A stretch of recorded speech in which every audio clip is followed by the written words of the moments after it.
What do you tell him if he's called upon you and said, let's sit down on a round table and discuss? Just a your view. Tell us.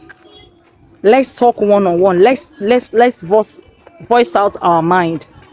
Let's just talk our mind. What do you think? What is your anger? What is your pain? What do you have against me? What do you tell God? If God decides to call on you and said, okay, since you have something against me, since you are angry with me, okay, let's sit down and talk one-on-one so that you can air your view, your mind. What is that thing that you say that this is your problem? This is the reason why you are angry with God.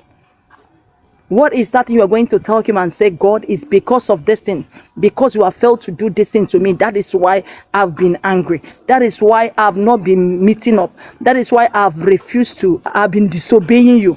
I've refused to do whatever you ask me to do or whatever that is expected of me to do. That is the reason why. Do you have anything like that? Do you have any reason?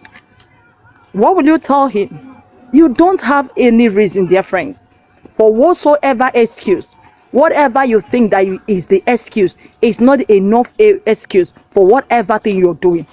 Yes, it's not enough excuse, because when you sit down to look into it, to check it, you find out that it's not excuse. The Bible says you are inexcusable. What will you tell God? That God has not tried for you, that he has not been there for you, that he has not been protecting you, that he has not been protecting your family members, that he has not been there, that each time you call him, he will answer you. Do you know that you are not in the hospital, that you're walking around with your legs and your hands is enough testimony? Do you know that if God chose to collect money from you just to ask you to pay, do you know that you will not be able to pay? So what else do you want from God? What else do you want for? What is that thing that you're expecting from God that you want God to do for you, so that you will now pay attention to God, so that you will now start obeying God, so that you will now start following him? Why have you choose to disobey God deliberately? People are intentionally disobeying God. They look at God and say, God, they look at God face to face and say, God, I will not obey you. Yes, I heard what you said. I heard your instructions. I heard your laid down rules. But me, I will not obey you. Me, I will not listen to what you have said. And you think that on that last day that God will spare your life. You look at God and said, God, you see this thing? I know you are angry. I know that you don't want me to do it.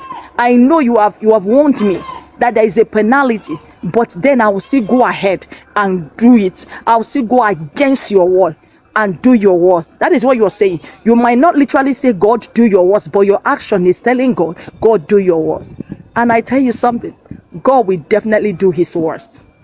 Oh yes, it might not be today, but someday, sometime, if you continue in this wickedness, if you continue in this disobedience, God will definitely and surely do his worst. And when he do his worst, I pity you.